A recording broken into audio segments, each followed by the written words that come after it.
Yeah, good afternoon, YouTube. Got the smoker going, and I just put a prime rib on there to smoke. This is Christmas Day. So I have this side smoker here. I've got my fire over on the side, some charcoal and some hardwood in there. And what I do is I just keep the temperature here between 200 and 250 Fahrenheit.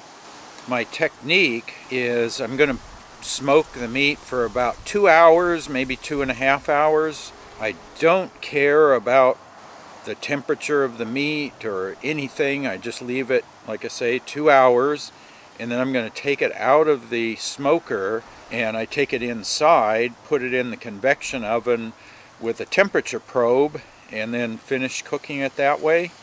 So I use this same technique for Thanksgiving. I smoked a turkey here, again 2 hours, and then finish it in the oven.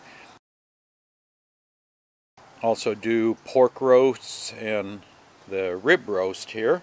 In past years I have completely cooked things in the smoker, low and slow, but you have to spend like 8 hours tending this smoker. This one is all manual. There's no automatic thermostat. You had one of those new pellet-fed smokers with the temperature control and all that. That's a little more practical, but with this one, you have to be here like every 15 or 20 minutes and add a little wood, adjust the airflow.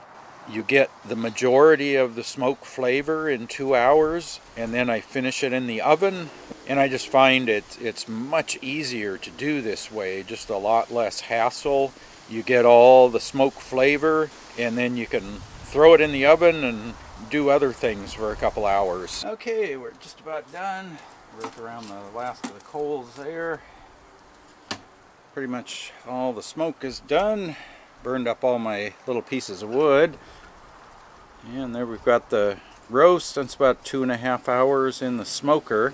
Okay, there we go. We got the oven up to temperature, and I got my temperature probe here. Let's see, about that far. Get it into the middle there. Okay, YouTube. Oven finished. I set the temperature probe. I actually dropped it down to 128, I think. And it took about an hour and 20 minutes roughly to finish cooking. Yeah, nice smoke ring, nice medium rare. Bit of crust on the outside. I think the smoke helps get that started, and then it's real smoky flavor. And you get a really nice result, and it's just no hassle. That's why I like this. You smoke it in the smoker for a little while, and then you throw it in the oven and let the probe and the convection oven do the rest, and you don't have to worry about it. It comes out just perfect every time. So I've got my plate loaded up here, slice of prime rib, some brown rice, and some rampini, broccoli rabe, and garlic and olive oil. So I'm ready to eat. So hope everybody had a happy holiday and had some good food and all that sort of thing. So, as always, thanks for watching.